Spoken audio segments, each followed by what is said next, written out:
আসসালামু আলাইকুম, সবাইকে স্বাগতম লেকচার নাম্বার 4-এ। লেকচার নাম্বার 4, ওকে, লেকচার নাম্বার 4-এ সবাইকে স্বাগতম।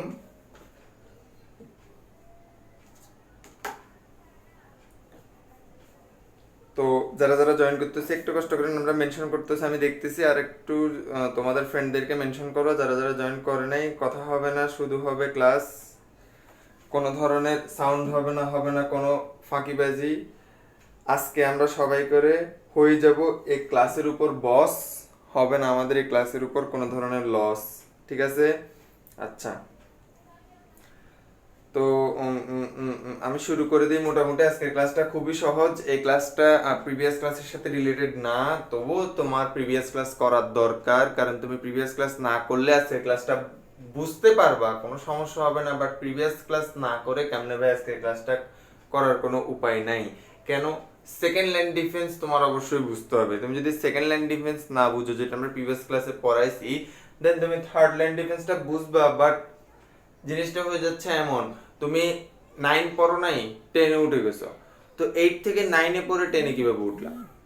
জিনিসটা হচ্ছে এমন, 9 তো পড়তেই হবে, কারণ 9-10 হচ্ছে যে ভাই বোন। 9 না পড়লে 10-এ ওঠা কোনোদিনও পসিবল না, ঠিক আছে? তুমি এক কাজ করতে পারো, 6 না পড়ে 7-এ লাফ মারতে পারো, বাট 9 না পড়ে 10-এ ওঠা কখনোই পসিবল না।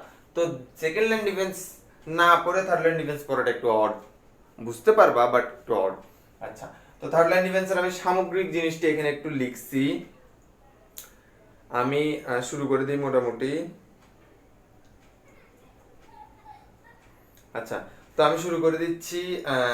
আর আমরা ওয়েট না করি, দেখো থার্ড লাইন ডিফেন্স বা তৃতীয় প্রতিরক্ষা স্তর জিনিসটা হইলো যে এমন, যে তোমার দেহে একটা জীবাণু অথবা একটা ভাইরাস অথবা একটা ব্যাকটেরিয়া অর একটা প্যারাসাইট অর যে কোনো একটা বাহিরের থেকে কোনো ধরনের কোনো একটা জীবাণু তোমার দেহে প্রবেশ করলো, সেই জীবাণুটা তোমাদের ফার্স্ট লাইন ডিফেন্সে যাবে। তোমার দেহের প্রথম প্রতিরক্ষা যে স্তরটা আছে, তারা কি করবে? তোমার জীবাণুকে মারতে চাইবে। এই ফার্স্ট লাইন প্রতিরক্ষা স্তরের মধ্যে আমরা দেখছিলাম আমাদের ত্বক আছে, আমাদের লোমগুলো আছে, আমাদের কানে সিরুমেন আছে, আমাদের পাকস্থলীর ভিতর হাইড্রোক্লোরিক অ্যাসিড আছে, আমাদের দেহের বিভিন্ন যে এক্সটার্নাল স্ট্রাকচারগুলো আছে, সেই স্ট্রাকচারগুলো মূলত ফার্স্ট লাইন ডিফেন্স করছিল। দেন সাপোজ ধরো ফার্স্ট লাইন ডিফেন্স তারা ক্রস করছে, জীবাণুগুলো ফার্স্ট লাইন ডিফেন্স মারামারি করে ফার্স্ট লাইন ডিফেন্স ক্রস করে সেকেন্ড লাইন ডিফেন্সে যখন যাবে, সেকেন্ড লাইন ডিফেন্সের ক্ষেত্রে আমরা কিছু স্পেসিফিক জিনিস দেখছিলাম। লাইক 1 নাম্বার আমরা দেখছিলাম আমাদের ফ্যাগোসাইটস। লাস্ট ক্লাসে আমরা যেটা বলছিলাম, মানে নিউট্রোফিল অ্যান্ড ম্যাক্রোফেজ, এই জিনিসগুলো, এই সেলগুলো, স্পেসিফিক সেলগুলো বিশেষ একটা কোষ, মাস্ট কোষের সহায়তায় তারা কি করবে? ওই যে জীবাণুকে মারার জন্য বিশেষ টিস্যুতে চলে আসবে। কিভাবে চলে আসবে? একটা রাসায়নিক উদ্দীপনার মাধ্যমে আসে। সেই উদ্দীপনাটাকে আমরা বলছিলাম কেমোট্যাক্সিস, রাসায়নিক উদ্দীপনা, ঠিক আছে? আচ্ছা, এছাড়া আরো অনেক আমরা দেখছিলাম, যেমন কমপ্লিমেন্ট সিস্টেম দেখছিলাম। কমপ্লিমেন্ট মিন্স আমাদের দেহের 20 প্রকার প্রোটিন, প্লাজমা প্রোটিন একসাথে মিলে একটা সিস্টেম গঠন করে। সেই সিস্টেমটা আসলে নিজে নিজে কোনো জীবাণু বা ব্যাকটেরিয়া ভাইরাসকে মারবে না, তারা কি করবে? অন্য প্রতিরক্ষা ব্যবস্থাকে সক্রিয় করে দিবে, একটু উস্কাই দেওয়া আর কি, একটু তেল দিয়ে দেওয়া। তেল দিয়ে যখন দিব, অন্য প্রতিরক্ষা ব্যবস্থা এসে মারবে। এটা একটা পয়েন্ট।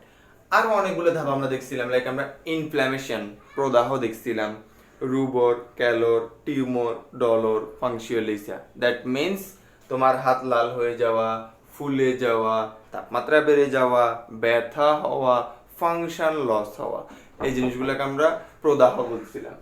এই জিনিসগুলোকে আমরা প্রদাহ বলছিলাম। আচ্ছা, তো তাহলে আমরা এই যে এই জিনিসগুলো দেখলাম, এই জিনিসগুলোর মধ্যে মূলত এটা হচ্ছে আমাদের সেকেন্ড লাইন ডিফেন্স চলে গেল। ধরো তোমার জীবাণু সেকেন্ড লাইন ডিফেন্সও ক্রস করে ফেলছে, দ্যাট মিনস তোমার দেহে এখন এমন একটা সিস্টেম অ্যাক্টিভ হইতে হবে, যে সিস্টেম ছাড়া তোমার দেহের জীবাণুকে মারার কোনো ওয়ে নেই। এটাই হচ্ছে থার্ড লাইন ডিফেন্স, তৃতীয় প্রতিরক্ষা স্তর এবং সর্বশেষ প্রতিরক্ষা স্তর। এই থার্ড লাইন ডিফেন্স যদি জীবাণু অতিক্রম করতে পারে, তাইলে তোমার আর রক্ষা নাই, তোমাকে পেতে হবে অক্কা। জিনিসটা হলো থার্ড লাইন ডিফেন্স অতিক্রম করা মানেই হচ্ছে জীবাণু তোমার সেলগুলোকে ড্যামেজ করতে থাকবে, ঠিক আছে? তার মানে তোমার সেলগুলো ড্যামেজ হয়ে যাবে, তুমি আর বেঁচে থাকতে পারবা না। এটা হচ্ছে থার্ড লাইন ডিফেন্স অতিক্রম করে ফেললে। এখন থার্ড লাইন ডিফেন্স অতিক্রম করা এত সহজ না। আমি তোমাদেরকে বলছিলাম একটা দেশের নৌবাহিনী, বিমান বাহিনী, সেনাবাহিনী, নৌবাহিনীকে অতিক্রম করলে বা বিমান বাহিনীকে অতিক্রম করলে ফার্স্ট লাইন ডিফেন্স, নৌবাহিনীকে অতিক্রম করলে সেকেন্ড লাইন ডিফেন্স অতিক্রম করলো শত্রুপক্ষ, দেন সেনাবাহিনীকে অতিক্রম করা এত সহজ না। সেনাবাহিনীকেও যদি অতিক্রম করে ফেলতে পারে, থার্ড লাইন ডিফেন্স অতিক্রম করে ফেলবে, ঠুস করে গিয়ে প্রধানমন্ত্রীকে মেরে ফেলতে পারবে। Got it? এই জিনিসটাই আজকে আমরা পড়বো। থার্ড লাইন ডিফেন্সে মূলত কি কি জিনিস আছে। আচ্ছা,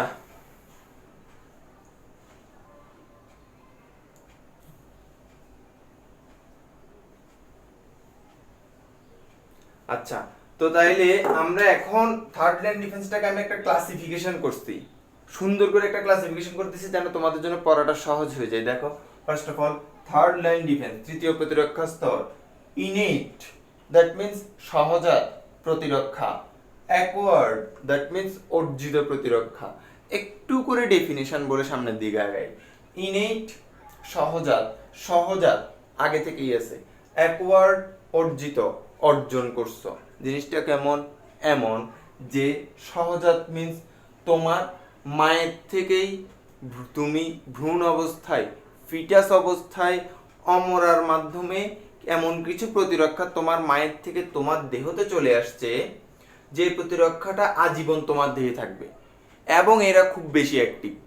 অর্থাৎ তুমি জন্মগতভাবে এমন একটা প্রতিরক্ষা সহজাতভাবে পেয়ে আসছো যে প্রতিরক্ষাটা তোমার দেহে খুব বেশি অ্যাক্টিভ এবং যে কোনো জীবাণু প্রবেশ করলে তারা সেই জীবাণুকে ধ্বংস করতে পারবে, ঠিক আছে? তাহলে এটা জন্মগতভাবে পাওয়া একটা প্রতিরক্ষা ব্যবস্থা, এর জন্য আমরা এটাকে বলতেছি ইনেট অর সহজাত প্রতিরক্ষা ব্যবস্থা। আরেকটা হলো অর্জিত প্রতিরক্ষা ব্যবস্থা or acquired immune system. Acquired means অর্জিত, বুঝতেছ? জন্মগতভাবে নয়, টিকাদান অথবা বিশেষ জীবাণুর বিরুদ্ধে এদের পেতে হয়, এদেরকে বলা হয় অর্জিত প্রতিরক্ষা ব্যবস্থা। কি কি অর্জিত প্রতিরক্ষা ব্যবস্থা হইতে পারে? তুমি তোমার মায়ের থেকে পাও নাই, উত্তরাধিকার সূত্রে পাও নাই। জিনিসটা হলো তোমার দেহে একটা ব্যাকটেরিয়া বা একটা ভাইরাস, বাহিরের কোনো জীবাণু ঢুকছে, সেই জীবাণুর বিরুদ্ধে তোমার দেহের বিশেষ কিছু কোষ, বিশেষ কিছু কোষ প্রতিরক্ষা গড়ে তুলবে, ঠিক আছে?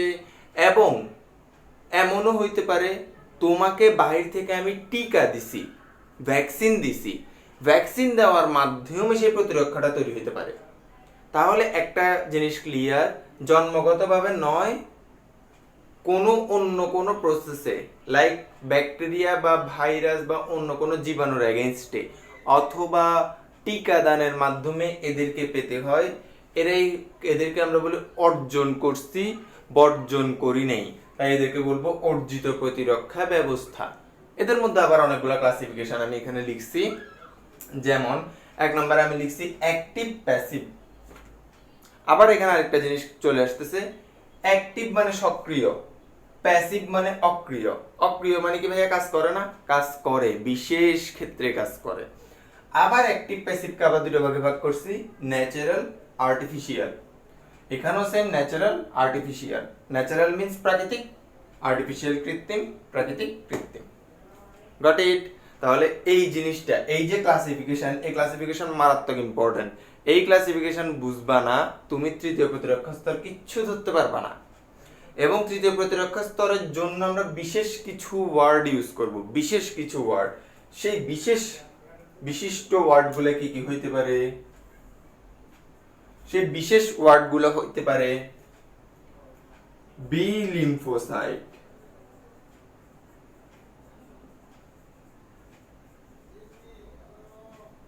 টি লিম্ফোসাইট,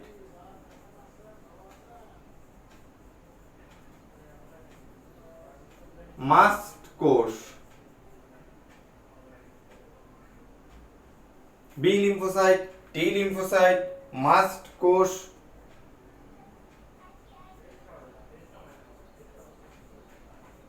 স্মৃতিকোষ, স্মৃতিকে আমরা স্মরণ করতেছি, স্মৃতিকোষ। এই নামগুলো আমাদের তৃতীয় প্রতিরক্ষা স্তরের সাথে বা থার্ড লাইন ডিফেন্সের সাথে ওতপ্রোতভাবে জড়িত, ঠিক আছে। আচ্ছা, বি লিম্ফোসাইট টি লিম্ফোসাইট মানে এটা বুঝছি, লিম্ফোসাইটের প্রকারভেদ। লিম্ফোসাইটটা কি ভাইয়া? শ্বেত রক্ত কণিকা। কোন শ্বেত রক্ত কণিকা? অদানাদার শ্বেত রক্ত কণিকা। অদানাদার শ্বেত রক্ত কণিকার দুইটা ভাগ, লিম্ফোসাইট, মনোসাইট। লিম্ফোসাইটের দুইটা ভাগ, B lymphocyte, T lymphocyte. B লিম্ফোসাইটের একটা স্পেসিফিক কাজ হচ্ছে, বি লিম্ফোসাইট অ্যান্টিবডি তৈরি করে, মারাত্মক ইম্পর্টেন্ট কাজ। বি লিম্ফোসাইট কি করে? অ্যান্টিবডি তৈরি করে। বি লিম্ফোসাইট কি করে? অ্যান্টিবডি তৈরি করে, এটা মারাত্মক ইম্পর্টেন্ট কাজ। আরেকটা হলো টি লিম্ফোসাইট কি করে? মূলত স্মৃতিকোষ হিসেবে কাজ করে, মূলত স্মৃতিকোষ হিসেবে কাজ করে টি লিম্ফোসাইট। তাহলে এই দুইজনের মারাত্মক লেভেলের ভূমিকা আছে আমাদের প্রতিরক্ষা ব্যবস্থায়। এটা যদি না মানো, তুমি প্রতিরক্ষা ব্যবস্থা ন জানো, ঠিক আছে। আচ্ছা, তো আমরা এই জায়গাটার একটা ছোট ছবি তুলে রাখি, দেন আমরা বড় পড়ার দিকে আগাই। আচ্ছা, এবার স্পেসিফিক করে আলাদা আলাদা ভাবে জিনিসগুলো বলবো। আমি একটু এই জিনিসটা একটু মুছি।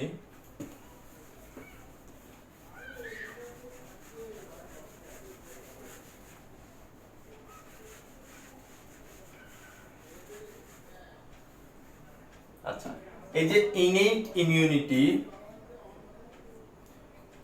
ইমিউনিটি বা সহজাত প্রতিরক্ষা, এই সহজাত প্রতিরক্ষার কিছু ডিফেন্স লাইন আছে। যেমন আমরা জানি ইনেট ইমিউনিটি হচ্ছে থার্ড লাইন ডিফেন্স। তো এর কিছু ডিফেন্স লাইন আছে, মানে কিভাবে প্রতিরক্ষাটা করে, সহজাত প্রতিরক্ষাটা কিভাবে করে সেটা যদি আমরা একটু দেখতে চাই, তাহলে কিভাবে দেখতে পাই সে জিনিসটাই আমরা দেখি, ঠিক আছে। এক নাম্বার পয়েন্ট আমরা দেখব, ইনেট ইমিউনিটির ক্ষেত্রে দেখা যায় এদের কিছু ব্যারিয়ার থাকে, প্রতিবন্ধক। এদের কিছু ব্যারিয়ার থাকে যাদেরকে আমরা বলি প্রতিবন্ধক। What is the barriers? Barriers is the first line defence of the body. কি ব্যারিয়ার, কি প্রতিবন্ধক? আমি তোমাদেরকে একদম ফার্স্ট ক্লাসে বলছিলাম, ভৌত বাহ্যিক তলীয় প্রতিবন্ধক, রাসায়নিক বাহ্যিক তলীয় প্রতিবন্ধক।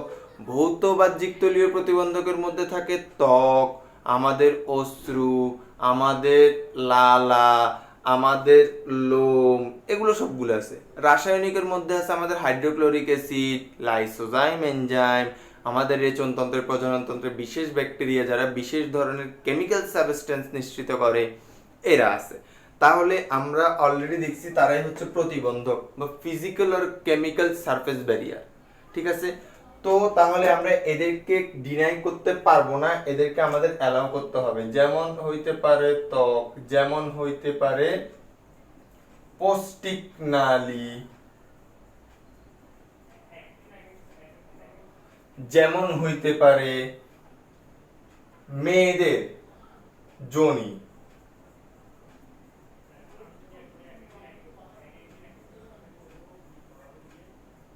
এইসব জায়গাগুলোর প্রাচীর। এটা হচ্ছে একদম প্রাথমিক প্রতিবন্ধক, তৃতীয় প্রতিরক্ষা স্তরের প্রাথমিক প্রতিবন্ধক। সহজাত প্রতিরক্ষার প্রাথমিক প্রতিবন্ধক হচ্ছে যে এরা। ত্বকের প্রাচীর ব্যাকটেরিয়াকে ঢুকতে দিবে না, পৌষ্টিক নালীর প্রাচীরটা ব্যাকটেরিয়াকে ঢুকার প্রতিবন্ধক হিসেবে কাজ করবে, কারণ পৌষ্টিক নালীর প্রাচীর থেকে নিঃসৃত হয় হাইড্রোক্লোরিক অ্যাসিড, আমরা অলরেডি জানি। মেয়েদের যোনির প্রাচীরে থাকে বিশেষ ধরনের একটা ব্যাকটেরিয়া যার নাম ল্যাক্টোব্যাসিলাস। আমি কিছুক্ষণ পরে লিখবো। ল্যাক্টোব্যাসিলাস ল্যাকটিক অ্যাসিড তৈরি করে। ল্যাক্টোব্যাসিলাস তৈরি করে ল্যাকটিক অ্যাসিড। ল্যাকটিক অ্যাসিড একটা অম্লীয় মাধ্যম, এই অম্লীয় মাধ্যম মেয়েদের যোনিতে অন্যান্য ব্যাকটেরিয়া ঢুকতে দেয় না। তাহলে এই জিনিসগুলো হচ্ছে ফার্স্ট লাইন ডিফেন্সের জিনিস, প্রতিবন্ধক, বাট তৃতীয় প্রতিরক্ষা স্তরের সহজাত প্রতিবন্ধক হিসেবে কাজ করে। এখন সহজাত মানে হচ্ছে তুমি যেটা তোমার মায়ের থেকে বা তোমার মায়ের থেকে অমরার মাধ্যমে পেয়ে আসছো, সেটা সহজাত, ন্যাচারাল, ঠিক আছে। আচ্ছা, এরপরে তোমার আর কি হইতে পারে? এরপরে তোমার হইতে পারে প্রদাহ। প্রদাহটাও কিন্তু ন্যাচারাল, সহজাত। তোমার যে কোনো একটা টিস্যুতে ড্যামেজ হয়েছে, তো এই ক্ষেত্রে আমি এই জিনিসটা একটু লিখি। টিস্যুর ক্ষত সৃষ্টি হয়েছে। টিস্যুর যখন ক্ষত সৃষ্টি হবে তখন সেই জায়গায় কিছু কোষ অ্যাক্টিভ হবে যাদেরকে আমরা বলি mast cell. Mast cell is the combination of cells in our immune system. আমাদের মাস্ট সেল আর স্টেম সেল নামে দুই ধরনের সেল আছে আমাদের দেহে। এগুলো আমাদের অস্থিমজ্জা থেকে রিলিজ হয়। মাস্ট সেল, স্টেম সেল, ঠিক আছে, দুইটা সেল আছে। একটা হইলো এখানে আমি লিখে দিচ্ছি মাস্ট সেল, একটা হইলো স্টেম সেল। এরা অস্থিমজ্জা থেকে রিলিজ হয়। এরা হচ্ছে আমাদের প্রতিরক্ষা ব্যবস্থার গুরুত্বপূর্ণ দুইটা সেল। স্টেম সেল থেকে তো আমাদের সব ধরনের রক্তকণিকাই সৃষ্টি হয়, আর মাস্ট সেলটা প্রতিরক্ষা ব্যবস্থায় ভূমিকা পালন করে। এই তোমার টিস্যুতে যখন ক্ষত হবে, তোমার সেই টিস্যু সেই ক্ষতর স্থানে সেই মাস্ট সেলগুলা নিউট্রোফিল আর ম্যাক্রোফেজকে নিয়ে যেতে সহায়তা করবে। তার মানে টিস্যুর ক্ষত যখন হইলো মাস্ট সেল হয়ে গেল অ্যাক্টিভ, মাস্ট সেল হয়ে গেল positive, that means active. Mast cell যখন অ্যাক্টিভ হয়ে যাবে তখন তারা কি করবে, নিউট্রোফিল, যারা আমরা দেখছিলাম দ্বিতীয় প্রতিরক্ষা স্তরের প্রধান ফ্যাগোসাইটস, যারা ফ্যাগোসাইটোসিস করছিল, এন্ড ম্যাক্রোফেজ, এদেরকে অ্যাক্টিভ করে দিয়ে কোথায় নিয়ে যাবে, টিস্যুর ক্ষতর জায়গাটাতে নিয়ে যাবে। আলটিমেটলি সেই ক্ষততে ইনফ্ল্যামেশন মানে প্রদাহ, যে কোনো ধরনের প্রদাহ হয়েছে, কেন হয়েছে, অণুজীবের কারণে যদি হয়ে থাকে সে অণুজীবকে তারা মারবে। তাহলে নিউট্রোফিলের ম্যাক্রোফেজের কাজ হবে অণুজীবের সাথে যুদ্ধ, শেষ, সহজ কাজ। তাহলে এই জিনিসটি একটু আমাদের মাথায় ঢুকতে হবে। এটাও আমাদের ইনিট ইমিউনিটির একটা প্রতিবন্ধক বা বলতে পারো একটা সহজাত ন্যাচারাল সিস্টেম, ঠিক আছে। আচ্ছা, এরপর আমরা আরো বলতে পারি কমপ্লিমেন্ট।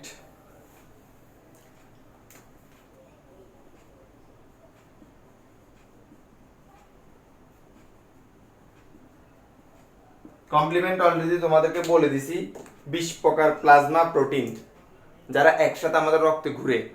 এদের মেইন কাজ কি, দেখবে কোন জায়গায় জীবাণু আছে। যখনই দেখবে এক জায়গায় জীবাণু আছে, সাথে সাথে নিজে কিছু করবে না, প্লাজমা প্রোটিন সবগুলো একত্রিত হয়ে যে নিজেদের মধ্যে একটা আন্তঃসম্পর্ক সৃষ্টি করবে। এই সম্পর্কটা আমাদের ইমিউন সিস্টেমের বিভিন্ন কোষ, বিশেষ করে নিউট্রোফিল আর ম্যাক্রোফেজকে অ্যাক্টিভ করে দিবে, উস্কাই দিবে, যেন গিয়ে ওই জীবাণুটাকে মারে। তাহলে এরা হচ্ছে 20 ধরনের প্লাজমা প্রোটিন।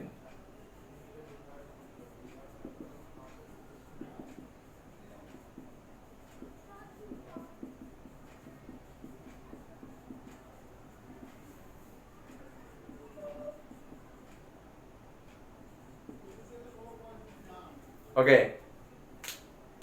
দেন 4 নম্বরে যেটা আসবে আমাদের সেটা হচ্ছে ইন্টারফেরন। এগুলো সবগুলো আসলে তোমরা ইয়েতে পড়ছো, আমি তোমাদেরকে অলরেডি ফার্স্ট লাইন ডিফেন্সে পড়াইছি। এগুলো সহজাতভাবে একটা বাচ্চা একটা মা থেকে পেয়ে থাকে। ইন্টারফেরন মানে সোজা কথায় ব্যাকটেরিয়ার এগেইনস্টে যারা কাজ করে, সরি ভাইরাসের এগেইনস্টে। তোমার দেহে যদি একটা ভাইরাস ঢুকে, সাপোজ হেপাটাইটিস বি ভাইরাস, সেই হেপাটাইটিস বি ভাইরাসের এগেইনস্টে, বিরুদ্ধে যে জিনিসটা, যে প্লাজমা প্রোটিনটা কাজ করবে সেই হচ্ছে ইন্টারফেরন। আচ্ছা, এর পরবর্তীতে এরা শুধু এগেইনস্ট ভাইরাস কাজ করবে।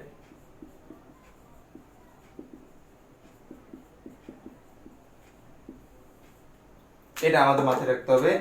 দেন আমরা পেয়ে যাব এনকে সেল। এটাও আমরা করছি ন্যাচারাল কিলার সেল। ন্যাচারাল কিলার সেল, প্রাকৃতিকভাবে কিছু কিলার সেল থাকে যারা আমাদের দেহে প্রবেশকৃত ভাইরাস এবং আমাদের দেহে বিদ্যমান টিউমার কোষের প্রাচীরকে ড্যামেজ করে। তাহলে tumour cell and viral cell দুটো জিনিসকে ড্যামেজ করবে। Tumour cell plus viral cell, এই দুটো জিনিসকে কি করে দিবে, ড্যামেজ করে দিবে। এরা হলো এনকে সেল, আনন্যাচারাল কিলার সেল। সবার শেষে আসবে সহজীবী ব্যাকটেরিয়া।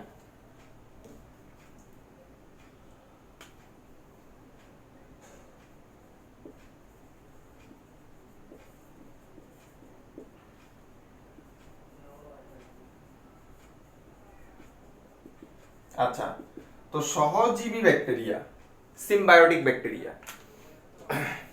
এরকম কিছু সহজীবী ব্যাকটেরিয়ার নামগুলো একটু আমি আগে লিখি।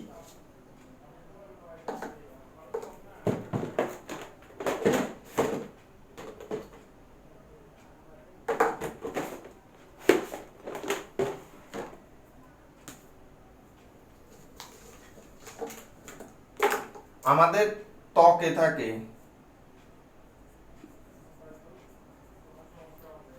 ত্বকে থাকে, স্ট্যাফাইলোকক্কাস অরিয়াস নামে একটা ব্যাকটেরিয়া।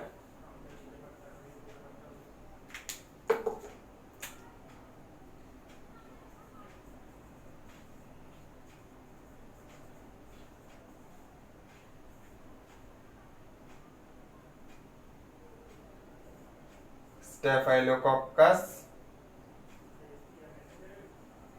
অরিয়াস আমাদের পাকস্থলীতে থাকে বা পৌষ্টিকতন্ত্রতে থাকে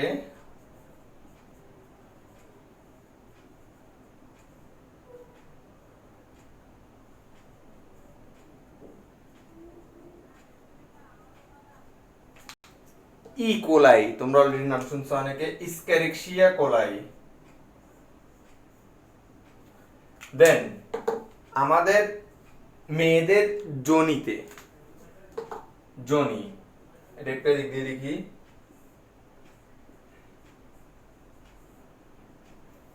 মেয়েদের যোনিতে থাকতে পারে ল্যাক্টোব্যাসিলাস নামে একটা ব্যাকটেরিয়া,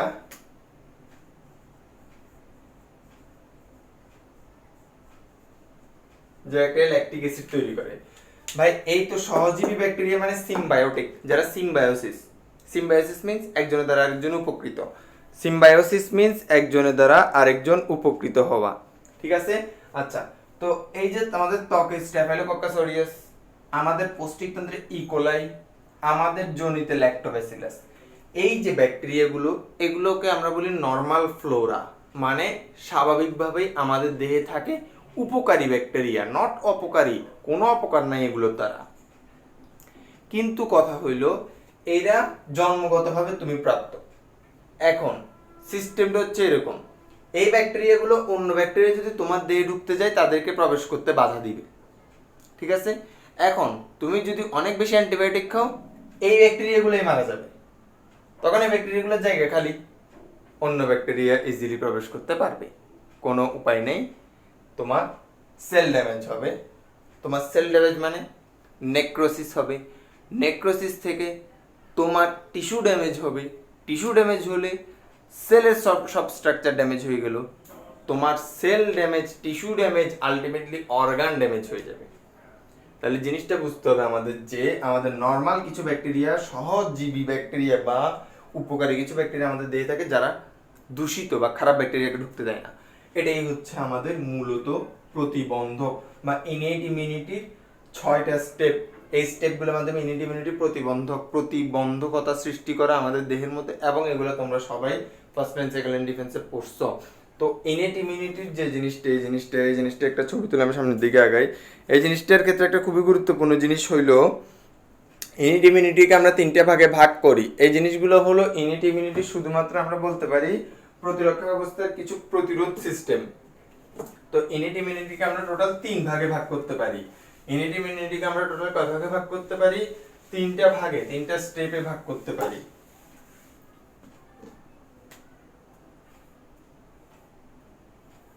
তিনটা ভাগে ভাগ করতে পারি, প্রজাতিগত, গোষ্ঠীগত, ব্যক্তিগত।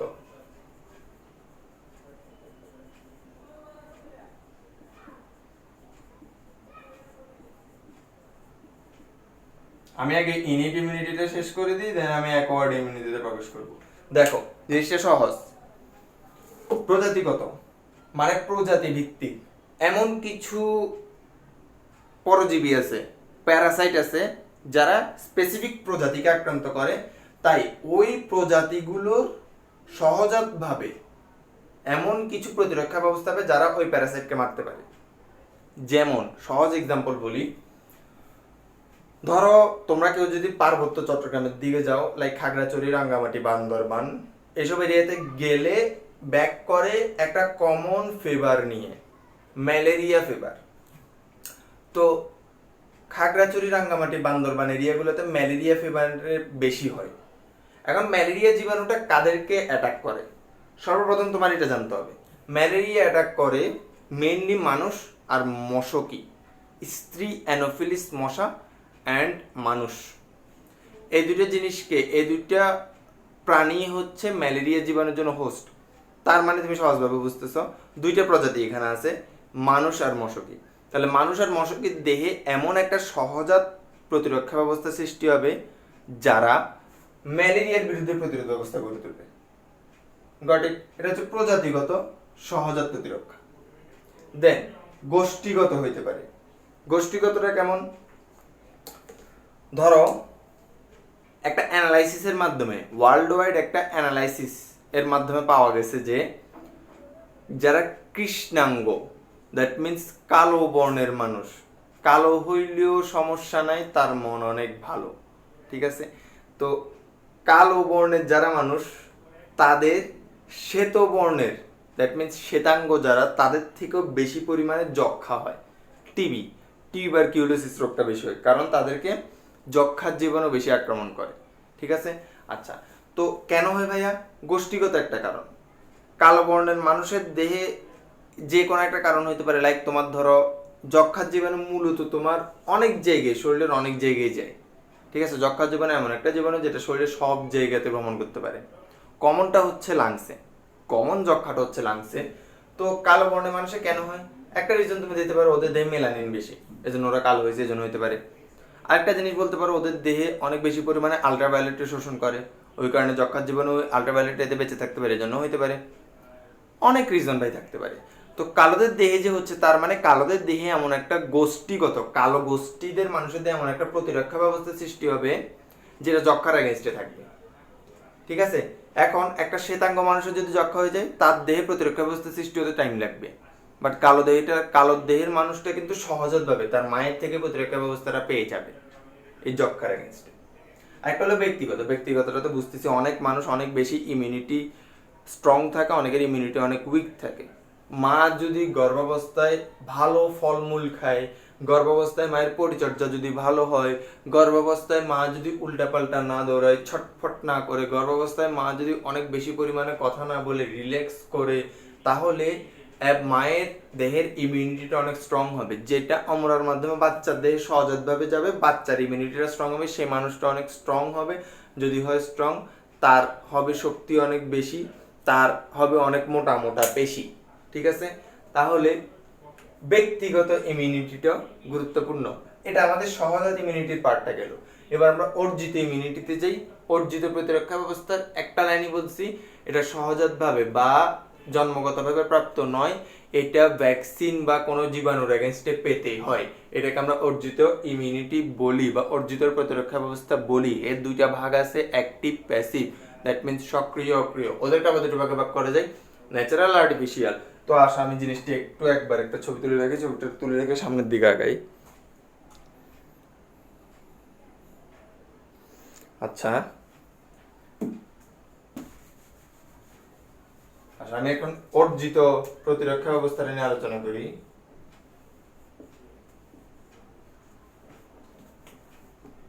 এখানের মধ্যে হচ্ছে আমাদের একটা হইল অ্যাক্টিভ,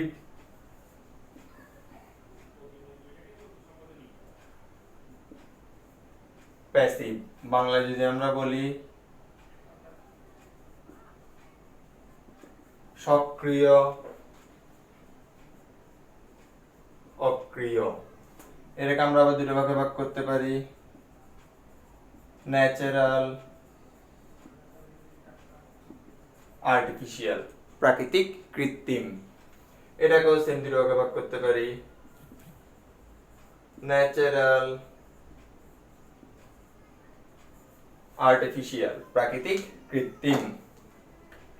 আচ্ছা, তো আমি এই লাইন ডিফেন্সে ঢোকার আগে ডেফিনিশনটা অলরেডি বলে দিছি, অ্যাকোয়ার্ড ইমিউনিটিটা কেমন, অ্যাক্টিভ প্যাসিভ কেমন, সেটা আগে একটু বুঝি। What is active acquired immunity? সক্রিয় অর্জিত প্রতিরক্ষা। What is passive acquired immunity? অক্রিয় প্রতিরক্ষা ব্যবস্থা। তো সক্রিয় প্রতিরক্ষা ব্যবস্থা এবং অক্রিয় প্রতিরক্ষা ব্যবস্থা এই দুইটার মূল ডেফিনিশন হলো, সক্রিয় প্রতিরক্ষা ব্যবস্থায় তোমার দেহের কোষ অ্যান্টিবডি তৈরি করবে। অ্যান্টিবডিটা কি? অ্যান্টিবডি হলো জীবাণুকে মারার জন্য বা বহিরাগত কোনো শত্রুকে মারার জন্য বিশেষ প্রকারের প্রোটিন।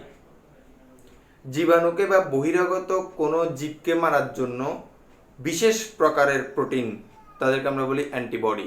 অ্যান্টিবডি সম্পর্কিত ডিটেইলস আলোচনা আমাদের নেক্সট ক্লাসে হবে, সেই ক্লাসে তোমরা লাইভ মিস করতে পারবা না। অ্যান্টিবডির আলোচনা বা অ্যান্টিবডির পড়া না পড়ে পরীক্ষার হলে ঢোকা যাবে না।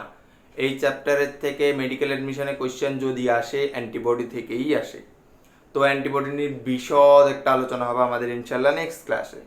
তো আমরা আজকে আসো পড়ি জাস্ট অ্যান্টিবডির একটা শর্টকাট ফর্মুলা বলছি, যে অ্যান্টিবডি বাহিরাগত বহির থেকে আগত কোনো জীবাণুকে মারার জন্য বিশেষ ধরনের একটা প্রোটিন, যেইটা তোমার দেহেও তৈরি হইতে পারে অথবা বাহির থেকেও পুশ করা যেতে পারে। তাহলে এখানে সক্রিয় বা অ্যাক্টিভ মানে বুঝতেছি এই সক্রিয় অর্জিত প্রতিরক্ষা ব্যবস্থায় অ্যান্টিবডি তোমার দেহেই তৈরি হয়। অক্রিয় মানে বলতেছি অ্যান্টিবডি তোমার দেহে তৈরি হয় না, এটাকে তোমার অর্জন করে নিতে হয়, পেতে হয়। অক্রিয় অর্জিত প্রতিরক্ষা ব্যবস্থায় অ্যান্টিবডি তোমার বাহিরের থেকে পেতে হয়, ঠিক আছে। বাট সক্রিয়টাতে অ্যান্টিবডি তোমার দেহেই তৈরি হয়, অক্রিয়টাতে অ্যান্টিবডি তোমার দেহে তৈরি হয় না, যে কোনো উপায়ে বাহিরের থেকে তোমার অ্যান্টিবডি পেতে হয়। দুইটা পার্থক্য। এখন সক্রিয়টা ন্যাচারাল আর আর্টিফিশিয়াল জিনিসটা কেমন সেটা যদি আমরা একটু ব্যাখ্যা করতে চাই। ন্যাচারাল জিনিসটা কেমন? ন্যাচারাল জিনিসটা হইল এমন যে, সাপোজ ধরো তুমি একটা হসপিটালে গেছো, হসপিটালকে আমরা বলি জীবাণুর মহাসাগর, মহাসমুদ্র। তুমি হসপিটালে গেছো, মাস্ক লাগাই গেছো, তুমি নৌকায় উঠছো, লাইফ জ্যাকেট পরেই উঠছো, তাও নৌকা সামহাও ডুবে গেল, তুমি পানিতে পড়লা, পানি কি তুমি না ছুঁয়ে থাকতে পারবা? পারবা তো না। লাইফ জ্যাকেট তো তোমার দেহে আছে, তাও তো তোমার পানিকে ছুঁতে হচ্ছে। তুমি মাস্ক লাগিয়ে হসপিটালে গেছো, হসপিটাল জীবাণুর সমুদ্র, জীবাণু কি তোমাকে ওখানে ধরবে না? তোমাকে জীবাণু ওখানে আদর করবে, বলবে আহো ভাতিজা আহো, হসপিটালে এহে বহো, ঠিক আছে। জীবাণু তোমাকে ওখানে আদর করতে চাইবে। তো তোমার দেহ কিন্তু জীবাণুকে চিনবে, তোমার দেহ কিন্তু জীবাণুকে ছাড় দিবে না। তোমার দেহ কি করবে? যখনই তোমার দেহে কোনো হসপিটালাইজড জীবাণু প্রবেশ করবে, এটা মাথায় রাখবে, হসপিটালাইজড জীবাণু তোমার দেহতে প্রবেশ করবে, তখন তোমার দেহে বিশেষ অ্যান্টিবডি তৈরি হবে, যেটাকে আমরা বলবো ন্যাচারাল অ্যাক্টিভ অ্যাকোয়ার্ড ইমিউনিটি। মানে সেই যে প্রতিরক্ষাটা তৈরি হবে এটা ন্যাচারালি তৈরি হচ্ছে। এখন তুমি কিন্তু ইচ্ছাকৃতভাবে জীবাণুর কাছে যাও না, অনিচ্ছাকৃতভাবে তুমি একটা রোগী দেখতে হসপিটালে গেছো, তাও জীবাণু তোমার দেহে ঢুকে গেছে। তো অনিচ্ছাকৃতভাবে জীবাণু যেহেতু ঢুকছে, ইচ্ছাকৃতভাবে তোমার দেহ একটা অ্যান্টিবডি তৈরি করে নেবে। এটাই হচ্ছে ন্যাচারাল বা প্রাকৃতিক। এখন আসলে কৃত্রিমটা কিভাবে হয়? তোমার দেহ অ্যান্টিবডি তৈরি করবে, যেহেতু আমরা জানি সক্রিয় মানে তোমার দেহই তৈরি করতে হবে, দেহ ছাড়া অন্য কেউ তৈরি করতে পারবে না। এখন আর্টিফিশিয়াল বা কৃত্রিমটা হচ্ছে এমন, এটা বিশেষ ভ্যাকসিনেশনের মাধ্যমে তৈরি করব, ভ্যাকসিন দেওয়ার মাধ্যমে। তাহলে এই যে আমি এখানে এত কথা বলতেছি, এটা হলো অনিচ্ছাকৃতভাবে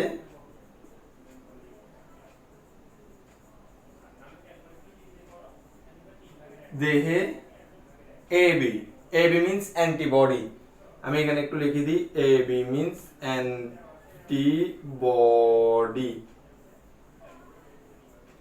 অ্যান্টিবডি সৃষ্টি। আর এই ক্ষেত্রে আমরা সেটা দেখব ভ্যাকসিনেশন বা টিকা প্রদানের মাধ্যমে।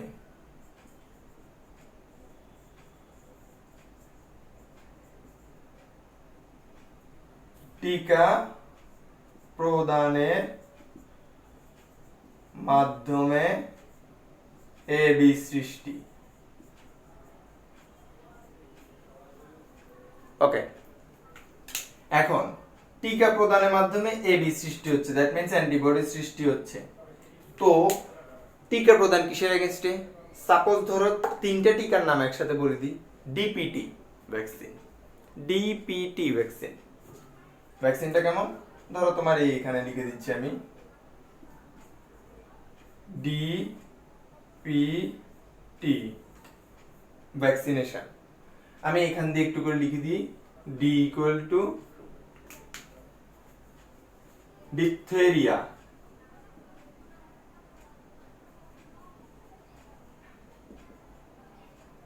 পি দিয়ে পারটুসিস, টি দিয়ে tetanus. Diphtheria, pertussis, tetanus. Corynebacterium diphtheria, pertussis, clostridium tetani ওদের জীবাণুর নাম। এগুলো তোমরা আরেকটু ভালো করে পড়বা বোটানির অণুজীব চ্যাপ্টারটাতে, ঠিক আছে? করিনিব্যাকটেরিয়াম ডিপথেরিয়া, পারটুসিস, ক্লস্ট্রিডিয়াম টিটেনি, তিনটে ব্যাকটেরিয়া এই তিনটা রোগ করে। ডিপথেরিয়া মানে হচ্ছে তোমার হার্ট ফেলিওর হবে, লক্ষণগুলো আর কি, তোমার হার্ট ফেলিওর হবে, লাংস নর্মাল ভাবে কাজ করবে না, তোমার দেহে পানি চলে আসবে, তোমার ইমিউন সিস্টেম ধ্বংস হয়ে যাবে ডিপথেরিয়ার ব্যাকটেরিয়াটা প্রবেশ করলে। পারটুসিসের বাংলা হুপিং কাশি, কাশি হবে, কাশি হওয়াটা হচ্ছে হুপিং কাশি। আরেকটা হলো টিটেনাস, টিটেনি তোমরা অলরেডি অনেকে টিটেনাসের পেশেন্ট দেখছো, হাত পা বেঁকে যায়, ধনুষ টঙ্কার যাকে আমরা বাংলায় বলি, ধনুষ টঙ্কা, ধনুকের মতো হাত পা বেঁকে যায়, মাসেল গুলো অনেক চিকন হয়ে যায়, এটা হচ্ছে যে টিটেনি বা টিটেনাস। তাহলে এই তিনটা আমাদের রোগের এগেইনস্টে যদি আমরা একটা ভ্যাকসিন দেই, ডিপিটি ভ্যাকসিন, সে ভ্যাকসিনটা তোমার দেহে গিয়ে এই তিনটা রোগের বিরুদ্ধে একটা অ্যান্টিবডি তৈরি করবে। এই তিনটা রোগের বিরুদ্ধে যখন অ্যান্টিবডি তৈরি করবে সেটা হবে আর্টিফিশিয়াল বাট দেহের মধ্যে তৈরি অ্যান্টিবডি। আর্টিফিশিয়াল ঠিক আছে, কৃত্রিমভাবে আমি বাইরের থেকে ভ্যাকসিন দিয়ে বানাচ্ছি অ্যান্টিবডিটা, বাট সেটা তোমার দেহেই তৈরি হচ্ছে, ঠিক আছে? আচ্ছা, তো এটাই হলো আমাদের ন্যাচারাল, অনিচ্ছাকৃতভাবে তৈরি, হসপিটালে গেলে অনিচ্ছাকৃতভাবে তৈরি হয়ে যাবে। আর এটা হচ্ছে টিকাদানের মাধ্যমে তৈরি করতেছে। আচ্ছা, এতটুকু পর্যন্ত পড়ি, আমরা একটু করে লাইভে যাই, দেখি তোমাদের অবস্থা কেমন।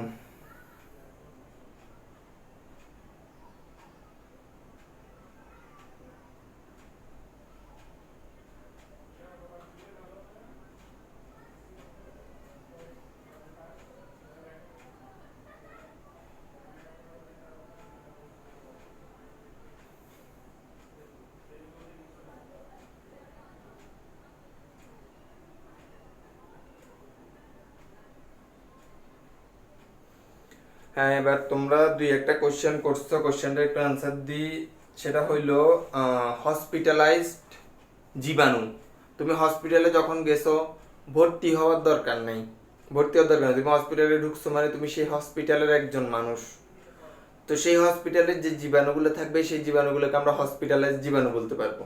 অথবা যারা ওটিতে থাকে ওটির মাইক্রো অর্গানিজম বলি, যারা হসপিটালে থাকে হসপিটালাইজড মাইক্রো অর্গানিজম বলি। ওই মাইক্রো অর্গানিজমগুলোই তোমাকে অ্যাটাক করে ফেলবে, ঠিক আছে? যেহেতু তুমি জীবাণুর সাগরে ঢুকছো। অ্যাডমিশন নিতে হবে এমন কোনো কথা নেই, অ্যাডমিশন নেওয়ার কোনো প্রয়োজনও নেই। সুস্থ সবল ভালো থাকো, হসপিটালে অ্যাডমিশন নেওয়ার কোনো ইচ্ছা নেই। আমার তোমাদের কাছে এটাই প্রার্থনা, তোমরা হসপিটালাইজড হবা, not as a patient, as a student, as a doctor. আচ্ছা আচ্ছা, ঠিক আছে, আমি রিভিউ দিব, একটা রিভিউ দিব, রিভিউ অবশ্যই হবে। তোমরা একটু কষ্ট করে ক্লাসে জয়েন করে থাকো, কোনো সমস্যা নেই, রিভিউ হবে। এখানে মোটামুটি একটু আমাকে বলে দিও হচ্ছে যে মানে কোনো ধরনের প্রবলেম হচ্ছে নাকি, একটু আমাকে সেটা একটু জানাই। রিভিউ দিব এখনই, ক্লাসটা একটু আমি আর একটু করে বাকি আছে, আমরা একটু করে শেষ করে আমরা রিভিউ দিব ইনশাল্লাহ।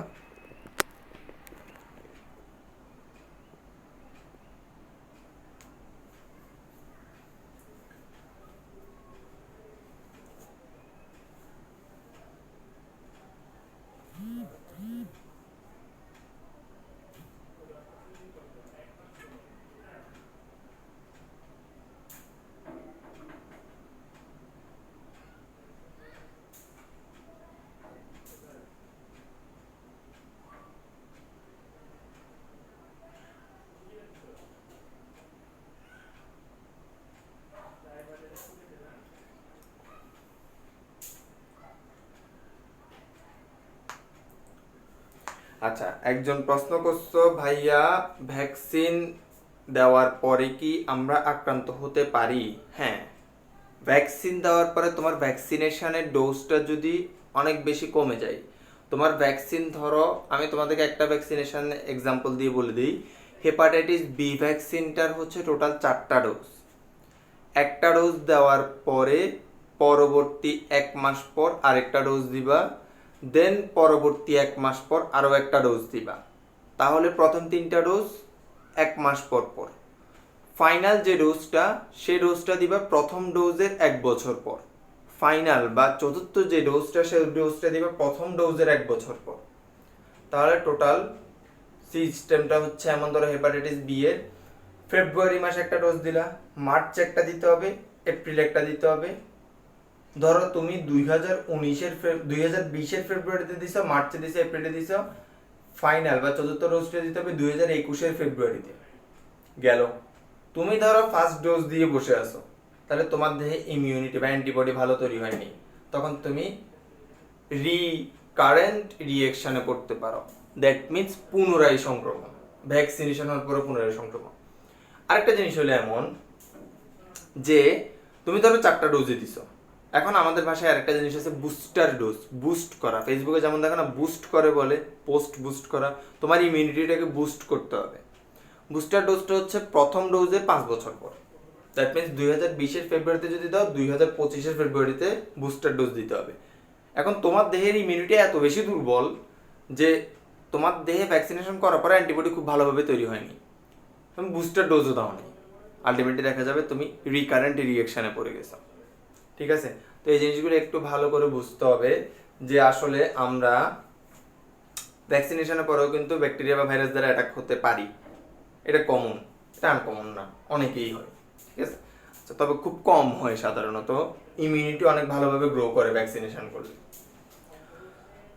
আচ্ছা, আরেকজন বলছো 15 বছর পর হইলে ইনজেকশন মারে যে ওইগুলোর মতো নাকি? 15 বছর পার হইলে ইনজেকশন হচ্ছে যে তোমার কিছু কিছু স্পেসিফিক, সব সব ভ্যাকসিনেশন ইনজেকশন না। ঠিক আছে, কিছু কিছু ভ্যাকসিনেশন তোমার অন্য আদারভাবেও দেওয়া হয়, কিছু কিছু ভ্যাকসিনেশন ড্রাগের মাধ্যমে নেওয়া হয়।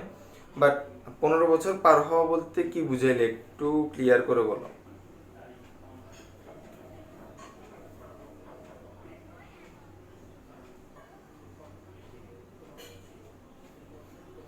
15 বছর পার হওয়া বলতে কি বুঝাইলে একটু ক্লিয়ার করে বলো ভাইয়াকে।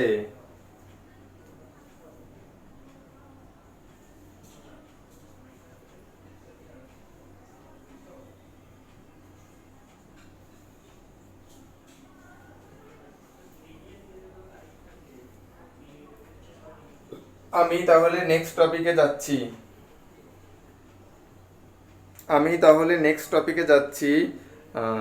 হুম।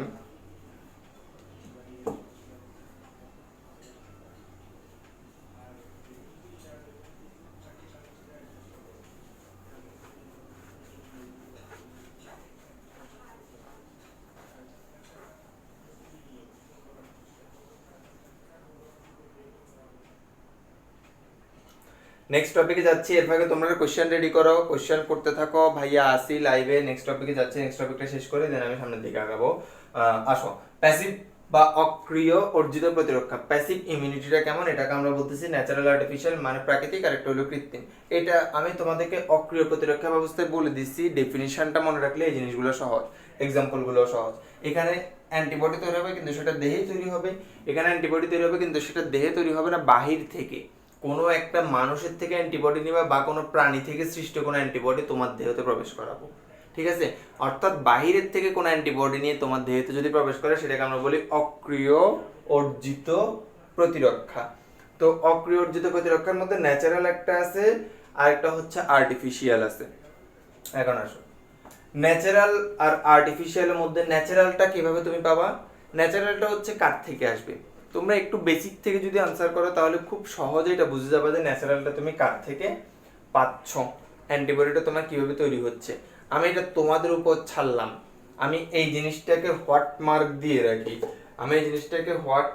দিয়ে রাখি, যে ন্যাচারালটা কিভাবে পাচ্ছি, বেসিক থেকে দেখি কি আনসার করে আমাকে বলতে পারে। ন্যাচারালটা আমি কিভাবে পাচ্ছি, আমি আর্টিফিশিয়ালটা বলে দিই, ঠিক আছে।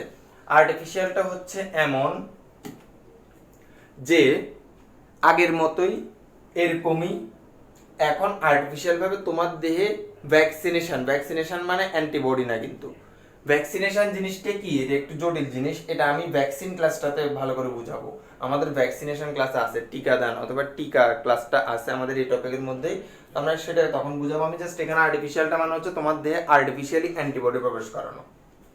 কি প্রবেশ করানো? অ্যান্টিবডি আর্টিফিশিয়ালি প্রবেশ করানো, ঠিক আছে। আর্টিফিশিয়ালি অ্যান্টিবডি প্রবেশ করানো। আমি লাইভে ঢুকবো কিছুক্ষণ পর, তোমরা এই যে ন্যাচারাল অক্রিয় অর্জিত প্রতিরক্ষা কি, ন্যাচারালটা কি একটা এক্সাম্পল দাও, শুধু একটা এক্সাম্পল দিলে বুঝে যাবে, তোমরা অলরেডি বুঝে গেছো। আর্টিফিশিয়ালটা হচ্ছে যে ভাইয়া অন্য একটা মানুষের থেকে অ্যান্টিবডি আমার দেহে প্রবেশ করাবেন। কেমন? এই জায়গাটায় কিন্তু ভ্যাকসিন প্রবেশ করাইছিলাম দেহের ভিতর, পরে ভ্যাকসিন থেকে দেহের ভিতর অ্যান্টিবডি তৈরি হয়েছে। এখন আর্টিফিশিয়াল মানে কি? আর্টিফিশিয়াল মানে হচ্ছে না ডিরেক্টলি একটা মানুষের দেহ থেকে আরেকটা মানুষের দেহে অ্যান্টিবডি ঢুকাই দিচ্ছি। এখন কথা হলো একটা মানুষের দেহ থেকে আরেকটা মানুষের দেহে অ্যান্টিবডি কখন ঢুকাইতে পারবো? যখন যার থেকে ঢুকাচ্ছে তার দেহে অ্যান্টিবডি তৈরি হবে। তোমরা এই এক্সাম্পলটা খুব ইজিলি বুঝবা কিভাবে।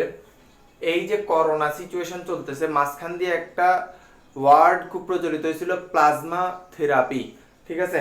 একটা খুব কমন একটা ওয়ার্ড প্রচলিত হয়েছিল করোনা সিচুয়েশনে, প্লাজমা থেরাপি।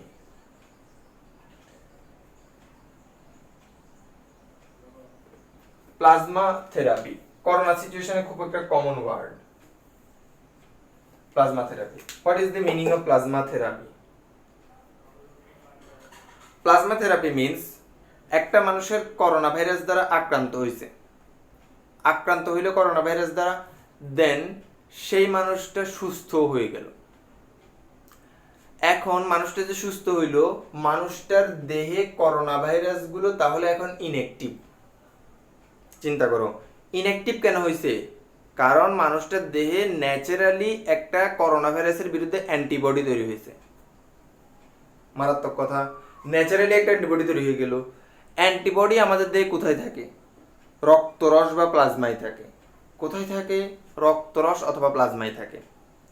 এখন আরেকটা 70 বছরের মানুষকে করোনা ভাইরাস আক্রান্ত করলো, তার দেহে ন্যাচারালি অ্যান্টিবডি তৈরি হচ্ছে না। তখন কি করব?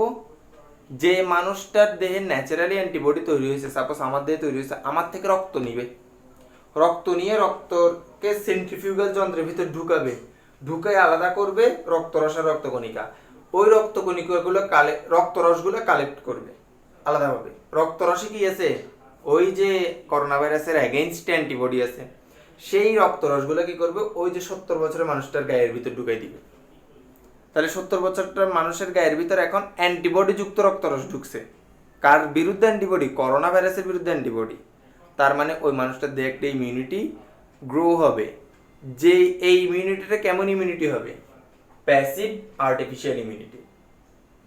কেন প্যাসিভ? কারণ আমার দেহ থেকে নিয়ে আরেকটা ব্যক্তির দেহে দিছে, তার মানে এক দেহ থেকে আরেক দেহে অ্যান্টিবডি গেছে।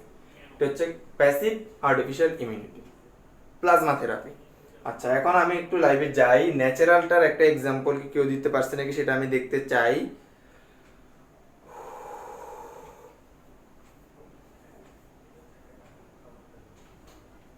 Very good, very good, very good. একজন খুব সুন্দর একটা আনসার বলছে, মায়ের শাল দুধের মাধ্যমে প্রাপ্ত প্রতিরক্ষা। Very good, appreciate this. ঠিক আছে, হ্যাঁ, তোমার বুকের দুধ, মায়ের বুকের দুধ যখন সন্তান 6 মাস পর্যন্ত খায়, তখন সাপোজ ধরো একটা সন্তানের ন্যাচারালি, আমি তো তোমাদেরকে বলছিলাম ন্যাচারালি ইনিটভাবে মায়ের অমরা থেকে মায়ের যে প্রতিরক্ষা ব্যবস্থাটা, প্রতিরক্ষা সেলগুলো, সেগুলো ভ্রূণের দেহে আসে, এটা ইনিট, এটা আসলো। বাট এখন আমরা আসতেছি অ্যাকোয়ার্ডের প্যাসিভ ন্যাচারাল ইমিউনিটিতে। প্যাসিভ ন্যাচারাল ইমিউনিটির ক্ষেত্রে দেখা যাচ্ছে একটা শিশুর দেহে প্রতিরক্ষা ব্যবস্থা কম, অ্যান্টিবডি কম, তখন মায়ের শাল দুধে কিন্তু অ্যান্টিবডি থাকে। মায়ের শাল দুধে কোন অ্যান্টিবডি থাকে? ইমিউনোগ্লোবিউলিন এ। ইমিউনোগ্লোবিউলিন এ হচ্ছে একটা অ্যান্টিবডি। মারাত্মক ইম্পর্টেন্ট মেডিকেল অ্যাডমিশন কোশ্চেন, মারাত্মক ইম্পর্টেন্ট।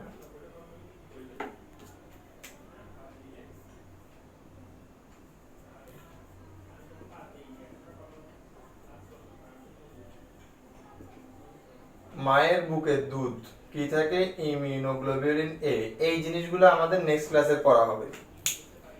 এই যে ইমিউনোগ্লোবিউলিন কয় ধরনের আছে, gamete, GAMED, immunoglobulin GAMED, gamete. আমি ছন্দ আকারে জিনিসগুলো বলবো।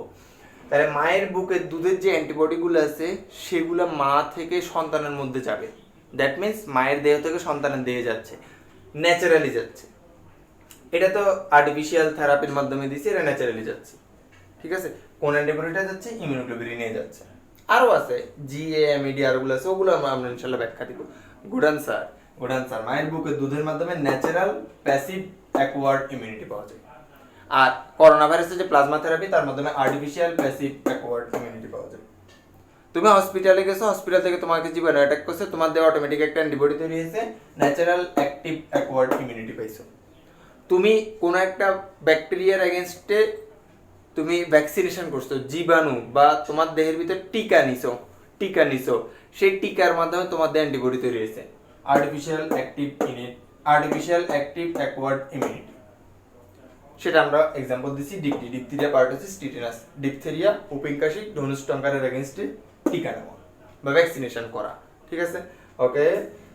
তাহলে মোটামুটি আমরা এতটুকু পর্যন্ত তো বুঝলাম। আমি একটা শর্ট রিভিউ দিই, পুরো ক্লাসটার একটা শর্ট রিভিউ দিই। আজকে আমাদের মূল পড়াটা ছিল তৃতীয় প্রতিরক্ষা স্তর। তৃতীয় প্রতিরক্ষা স্তরকে আমরা ভাগ করি মূলত দুই ভাগে।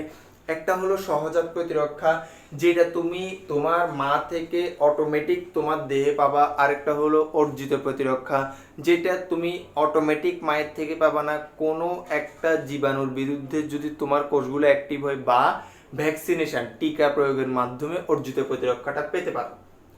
এখন সহজাত প্রতিরক্ষায় আমরা দেখতেছি সহজাত প্রতিরক্ষার কিছু স্টেপ আছে। স্টেপগুলো হচ্ছে আসলে মূলত ফার্স্ট লাইন আর সেকেন্ড লাইন ডিফেন্সের, ওগুলো আমি অলরেডি বলে দিয়েছি। যেমন প্রদাহ থাকতে পারে, কমপ্লিমেন্ট সিস্টেম থাকতে পারে, আমাদের এনকে ন্যাচারাল কিলার সেল থাকতে পারে, কিছু সিমবায়োটিক ব্যাকটেরিয়া আছে, সহজীবী ব্যাকটেরিয়া যারা আমাদের দেহতে উপকার করে, তারা থাকতে পারে। ঠিক আছে, আচ্ছা। সহজাত যে প্রতিরক্ষা ব্যবস্থা, ওর মধ্যে আমি কিছু প্রতিরক্ষা ব্যবস্থা ক্লাসিফিকেশন বলছি। যেমন প্রজাতিগত একটা প্রতিরক্ষা সহজাতভাবে থাকতে পারে, গোষ্ঠীগত থাকতে পারে, ব্যক্তিগত থাকতে পারে। প্রজাতিগত কেমন, ম্যালেরিয়া জীবাণুটা শুধুমাত্র মানুষ আর মশকিকে আক্রান্ত করে। গোষ্ঠীগত কেমন, যক্ষা শুধু বেশিরভাগ ক্ষেত্রে ব্ল্যাক, কালো মানুষদেরকে আক্রান্ত করে। দেন তোমার ব্যক্তিগতভাবে বলতে আমরা বুঝবো হচ্ছে যে মায়ের ইমিউনিটি বেশি, সেই মায়ের থেকে সন্তান হওয়ার মাধ্যমে বেশি বেশি ইমিউনিটি যাবে, এটা হচ্ছে ইনেট। গেল গা। এবার আসো অ্যাকোয়ার্ডের ক্ষেত্রে দুটা ভাগে ভাগ করি, সক্রিয় অক্রিয়। That means active passive. অ্যাক্টিভে দুটো ভাগ, ন্যাচারাল আর্টিফিশিয়াল। প্যাসিভে দুটো ভাগ, ন্যাচারাল আর্টিফিশিয়াল। অ্যাক্টিভ মিনস খুব সহজ, প্যাসিভ মিনস খুব সহজ। জিনিসটা কি, তোমার দেহের ভিতর যদি অ্যান্টিবডি তৈরি হয়, সেটা হচ্ছে সক্রিয় অর্জিত প্রতিরক্ষা অর্জন করছো। তোমার দেহে অ্যান্টিবডি তৈরি হলো না, বাট তুমি বাইরের থেকে অ্যান্টিবডি পাইলা, কোনো একটা মানুষ থেকে পাইলা বা কোনো একটা প্রাণী থেকে পাইলা অ্যান্টিবডি, সামহাও পাইলা, তাহলে সেটা হচ্ছে অক্রিয় অর্জিত প্রতিরক্ষা। এখন সক্রিয়র মধ্যে ন্যাচারালটা কেমন, তুমি ধরো হাসপাতালে গেলা, হাসপাতাল হচ্ছে জীবাণুর মহাসাগর। সেই জীবাণু তোমাকে আক্রান্ত করলো, সেই জীবাণুর বিরুদ্ধে তোমার দেহে একটা অ্যান্টিবডি তৈরি হলো, এটা হচ্ছে ন্যাচারাল অ্যাক্টিভ অ্যাকোয়ার্ড ডিফেন্স। তুমি একটা ভ্যাকসিনেশন করলে, একটা টিকা নিলা, যেমন যক্ষার বিরুদ্ধে টিকা নিলে BCG ভ্যাকসিনেশন করলা, যেমন DPT ভ্যাকসিনেশন করলা, ভ্যাকসিনেশনের মাধ্যমে তোমার দেহের ভিতরে অ্যান্টিবডি তৈরি করলা, এটা হচ্ছে আর্টিফিশিয়াল অ্যাক্টিভ অ্যাকোয়ার্ড ডিফেন্স। তুমি প্যাসিভের ক্ষেত্রে আসি, তোমার দেহে অ্যান্টিবডি তৈরি হবে না, বাহিরের থেকে পাবা। কিভাবে পাবা? ন্যাচারালটা খুব ভালো একজন আনসার দিছো, মায়ের বুকের দুধের মাধ্যমে। 6 মাস যে মায়ের বুকের দুধ খায়, মায়ের বুকের দুধের মাধ্যমে ইমিউনোগ্লোবিউলিন A এর একটা অ্যান্টিবডির প্রকারভেদ, এইটা আমাদের দেহে আসে। ঠিক আছে, তাহলে ন্যাচারালি মায়ের থেকে আমাদের দেহে আসতেছে প্যাসিভ। ন্যাচারাল মানে প্রাকৃতিক অক্রিয় অর্জিত প্রতিরক্ষা। আর একটা হচ্ছে আর্টিফিশিয়াল, করোনার যে প্লাজমা থেরাপি। একজন করোনা আক্রান্ত ব্যক্তি যদি সুস্থ হয়ে যায়, তার দেহে করোনার বিরুদ্ধে অ্যান্টিবডি তৈরি হয়েছে। এখন আরেকজন করোনা আক্রান্ত ব্যক্তি অসুস্থ হইলো, তার দেহে অ্যান্টিবডি নাই, তাহলে আমার দেহ থেকে রক্ত নিয়ে রক্তরসকে আলাদা করে দিবে, রক্তরসের মধ্যে থেকে অ্যান্টিবডি, সেই আমার দেহে যে অ্যান্টিবডিটা তৈরি হয়েছিল, যেটা রক্তরসে আছে, সেটা ওই ব্যক্তিকে দিয়ে দিবে। এটাকে আমরা বলি প্লাজমা থেরাপি। প্লাজমা মিন্স রক্তরস, রক্তরসের থেরাপি দেওয়ার মাধ্যমে আর্টিফিশিয়াল অক্রিয় অর্জিত প্রতিরক্ষা তৈরি হবে। ওকে, আজকে আমরা এতটুকুই পড়বো। কেন? প্যাসিভ অ্যাকোয়ার্ডেরও কিছু প্রতিরোধ ব্যবস্থা আছে, সেইটা একটু বড়, সেইটার সাথে ইন্টাররিলেটেড হচ্ছে অ্যান্টিবডি। ঠিক আছে, এখন একটা পার্থক্য আমি লিখবো, ইনিট আর অ্যাকোয়ার্ডের একটা পার্থক্য লিখবো, পার্থক্যটা লিখে আজকে ক্লাসটা শেষ করবো। তো এতটুকুর মধ্যে কারোর যদি কোনো প্রশ্ন থাকে প্রশ্ন করে ফেলো।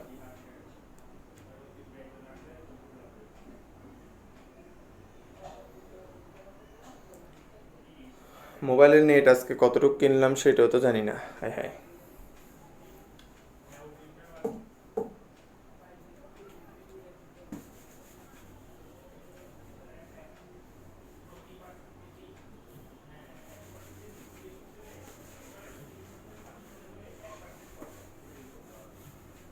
সহজাত অর্জিত পার্থক্যটা দেখি আমরা।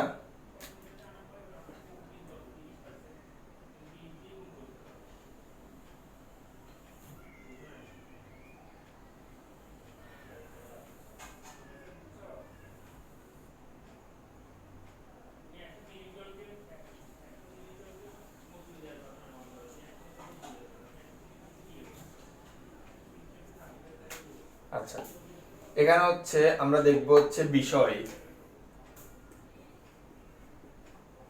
কি বিষয় নিয়ে আলোচনা করব।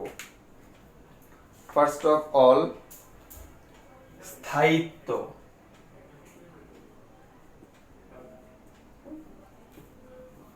ইনেট বা সহজাত তো তোমার ভাই আজীবন থাকবে, এটা কোনোদিনও চলে যাবে না। কেন? মায়ের থেকে সহজাতভাবে পেয়ে আসছো। অ্যাকোয়ার্ডটা আজীবন থাকবে না, ভ্যাকসিনেশনের মাধ্যমে পাচ্ছ বা সামহাও কোন একটা জীবাণুর এগেনস্টে তৈরি হচ্ছে এই অ্যাকোয়ার্ড বর্জিতটা, এটা কোন না কোন একটা সময় শেষ হয়ে যাবে। ঠিক আছে, তাহলে এটা আজীবন স্থায়ী।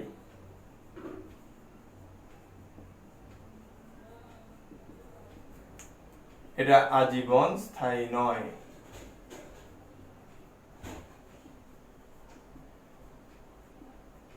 ওকে, একটা পয়েন্ট আমরা পেয়ে গেলাম।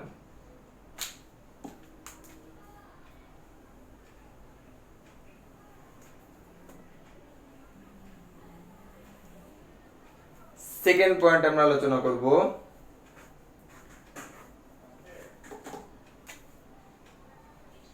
কখন কে থাকে। সব সময় তোমার জীবনের শুরু থেকে, যেহেতু মায়ের অমরা থেকে পেয়ে আসতে শুরু থেকে শেষ পর্যন্ত থাকবে ইনেট, একবার সব সময় থাকবে না, কোন একটা নির্দিষ্ট সময় সৃষ্টি হবে বা নির্দিষ্ট সময় শেষ হয়ে যাবে। তাহলে সব সময় উপস্থিত,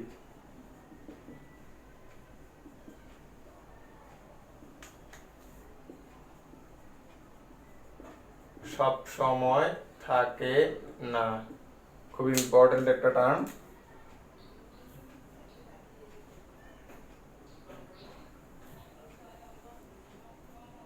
আচ্ছা, এরপরে হইল পূর্বে আক্রান্ত হতে হবে কি হবে না।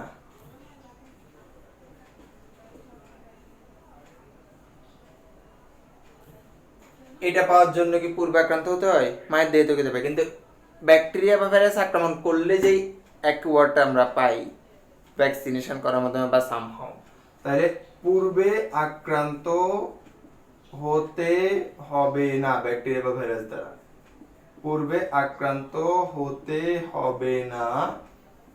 এটার ক্ষেত্রে আমরা বলবো পূর্বে আক্রান্ত হতে হবে, দেন অ্যাকোয়ার্ড ইমিউনিটির সৃষ্টি হবে।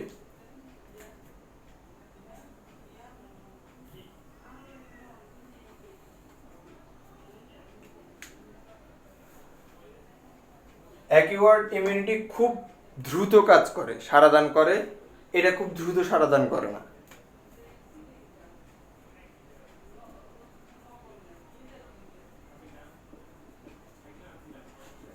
যেহেতু এটা ন্যাচারাল, খুব দ্রুত সারাদান করবে, এটা তাৎক্ষণিক সারাদান করবে না। অ্যাকোয়ার্ড ইমিউনিটিতে স্মৃতিকোষ তৈরি হয় না, অ্যাকোয়ার্ড ইমিউনিটিতে কোনো স্মৃতিকোষ তৈরি হয় না।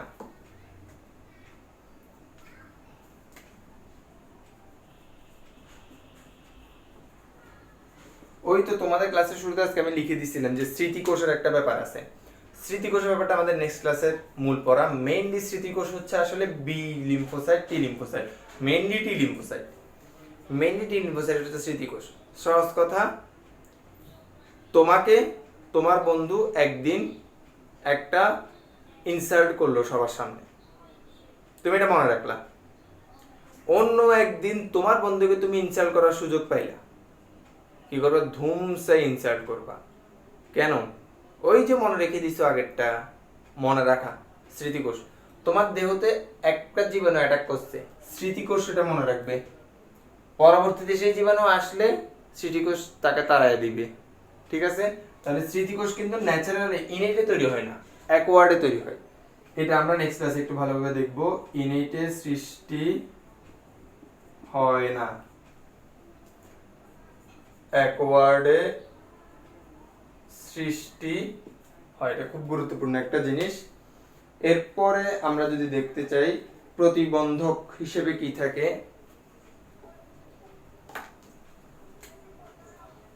এটার প্রতিবন্ধক তো অলরেডি আমরা দেখে ফেলছি। আমাদের ত্বক,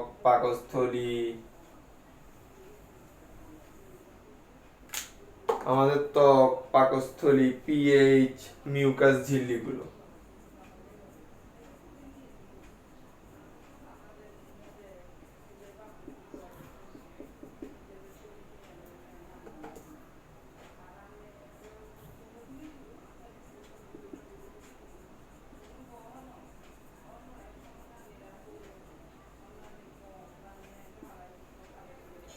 এখানে ক্ষেত্রে আমরা যেগুলো বলবো, লসিকা পর্ব, লাস্ট ক্লাস আমি দেখেছিলাম লিম্ফ গ্ল্যান্ড বা লিম্ফ নোড, প্লিহা, এরা টনসিল। তাহলে এইটা হচ্ছে একটা পার্থক্য ইনিটের অ্যাকোয়ার্ডের মধ্যে। সম্ভবত মোবাইলের নেট আজকে বেশি কিনি নাই, আমার আইডিয়া নেই আসলে কতটুকু কিনছি। এই পার্থক্যটা পরীক্ষায় আসে, পার্থক্যটা এরকম করে সুন্দর করে সাজিয়ে লিখতে হবে। ঠিক আছে? আচ্ছা, একটু আমি ঢুকি, তোমাদের কোশ্চেন কি কি তা জেনে নেই।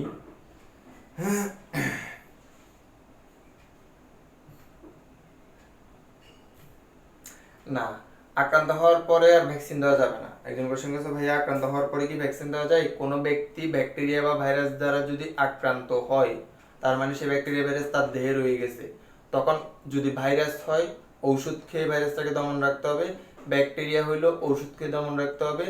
আক্রান্ত হওয়ার পরে প্রতিষেধক দেওয়া সম্ভব নয়, মানে ভ্যাকসিনেশন করা সম্ভব নয়। ভ্যাকসিনেশন করে তোমার অ্যান্টিবডি গ্রো করা যায় না। অ্যান্টিবডি, এই জন্য তোমার মেইন বেসিকটা বুঝতে হবে এখানে তোমার ভ্যাকসিনেশনটা কি, আসলে টিকাটা মেইনলি কি, এটা তোমার বুঝতে হবে নেক্সট ক্লাসটাতে। যদি টিকা জিনিসটা ভালোভাবে বুঝো, তাহলে অনেকগুলো কোশ্চেনের ইজি সলিউশন হবে। ঠিক আছে? অনেকগুলো কোশ্চেনের ইজি সলিউশন জন্য তোমার টিকা জিনিসটা কি সেটা একটু ভালোভাবে বুঝতে হবে। বাট এখন একটা কথা মনে রাখো, তুমি আক্রান্ত হওয়ার পরে তোমাকে ভ্যাকসিনেশন করে কোনো লাভ নেই।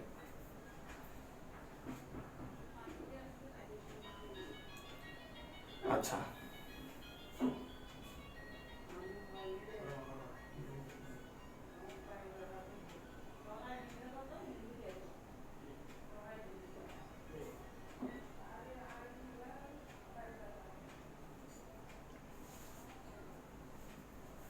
বলো তোমাদের কারো কোনো সমস্যা? অবশ্য আজকে নেট বেশি চলার সম্ভাবনা নাই। আমি আসলে নেট কতটুকু কিনছিলাম, কিনিও নাই মনে হয়, আগেরগুলো দিয়ে আসলে এখন চলতেছে।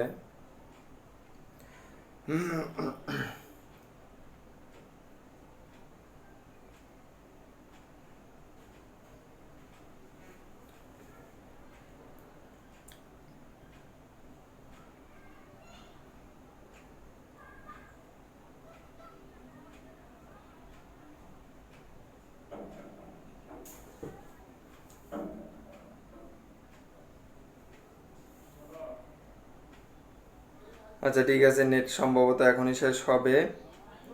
সবাইকে ধন্যবাদ। আমি শেষ করি ক্লাসটা আজকে। নেক্সট ক্লাসটা ভালো করে করবা, নেক্সট ক্লাসটা করলে অনেক জিনিস ক্লিয়ার হয়ে যাবে। ঠিক আছে? সবাইকে ধন্যবাদ। আসসালামু আলাইকুম।